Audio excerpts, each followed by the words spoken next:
All right, now let's take a look at the further evolution of some of the things that Adam Smith said. And what we're going to take a look at now is classical economics in the 19th century. So that's the 1800s. So Smith is in 1776, which is the 18th century. Now we're going to take a look at the impact and additional thoughts that were added to that theory during the 19th century, which is the 1800s. Okay, so there are four main economists that are sort of thought of as contributing the most to the evolution of classical economics. They're a guy named David Ricardo. Okay, you may have heard these people from your history classes. David Ricardo, Thomas Malthus, John Stuart Mill, and lastly, and maybe most influentially, Jean-Baptiste Say. So those are the four dudes, four people, and they're all men, four people who contributed most to this evolution of economic thought that started with Adam Smith. Okay, so let's take a look at David Ricardo. David Ricardo was known for him adding the importance of international trade to the discussion that Adam Smith started. So if you just think about Adam Smith, like over there talking, David Ricardo came and he's like, yeah, okay, well, you're talking about domestic stuff. Domestic means, of course, in one particular country. What David Ricardo is like, but you know what? We got to think about this whole economy, like the global economy. Not that Adam Smith wasn't thinking of it, but this is the sense, and what I mean by this is the sense that, like, you know, he extended the theory, and we'll talk about what that theory is, where and evolutionized or revolutionized, led to the evolution of economic thought by thinking about what happens when two countries trade with one another, okay?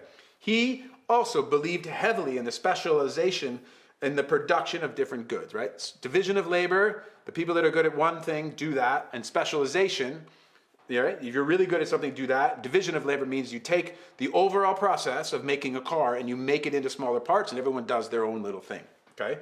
But his major contribution to economics is something called comparative advantage theory. It's a really important understanding of understanding international trade. Right? And this was built on Smith's absolute advantage theory. And just very quickly, if you think about two different countries, let's take the United States, which is where I'm from, and Chile, which is where I live now. If you think about 300 million people producing things and 19 million people producing things here in Chile, like the United States could probably absolutely have the advantage in producing everything, okay? Maybe raw materials aside. Okay, but if we're talking about production of something, the United States can produce more of it. Okay, that's what Adam Smith said. So if you're better at, if you can produce more of things, Adam Smith kind of said, like, well, in international trade, then you should be producing those things. And what David Ricardo said is, like, that's not really true.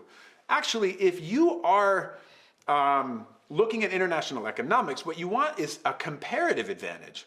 So that has to do with, and we'll get into this later, but it has to do with what the United States would have to give up in order to produce something else. It's called the opportunity cost. Well, you know about that already, okay? And so what the comparative advantage theory said, and what David Ricardo added is that if Chile has the comparative advantage, in other words, what they have to give up to produce, let's say, wine, is less than what the United States has to give up to produce wine, then Chile should produce it, okay?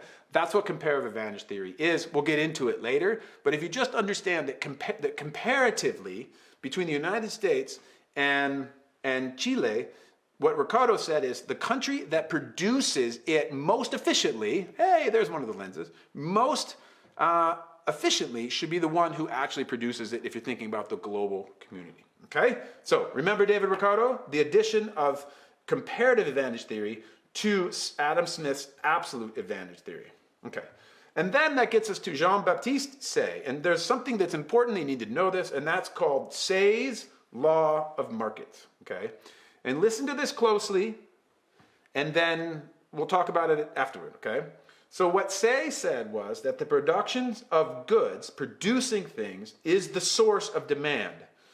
Right? So there are two sides of an economy. There are producers and there are consumers. Producers are the suppliers, right? And consumers are the demanders. And what Say said was that if you make something, people will buy it. So supply creates the demand. And there's so many examples of this. And the best one that I can think of in the last few years, and maybe as a student, you think about this back when you're in middle school somewhere, or, you know, whoever, wherever, maybe you're in elementary school, is like this fidget spinner. The fidget spinner was completely unnecessary. There's absolutely no reason that anyone ever needed a fidget spinner ever. Never, ever, ever. But someone created it, and by supplying it, they created the demand for it, okay? So innovation creates things that we haven't really thought of before. And so what Say's law of market says is that there's no way really of overproducing. This will later become something that people disagree with. But if you supply something, that creates the demand.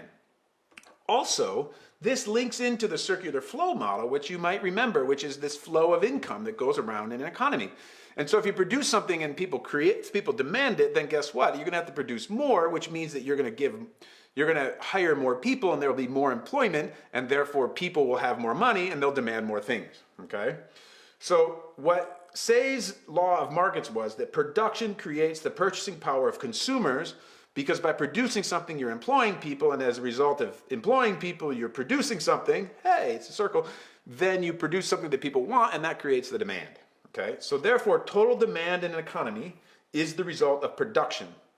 Therefore, there's no such thing as overproduction, and he was a firm believer in free markets, okay? So look at where we are now. We're in the 1800s, the 19th century. It's the evolution of economic thought, right? And the two main thoughts that we want to take out of here in this evolution is the addition of comparative advantage theory, which was David Ricardo, and this notion of Say's law of markets, where Jean-Baptiste Say said, you know what?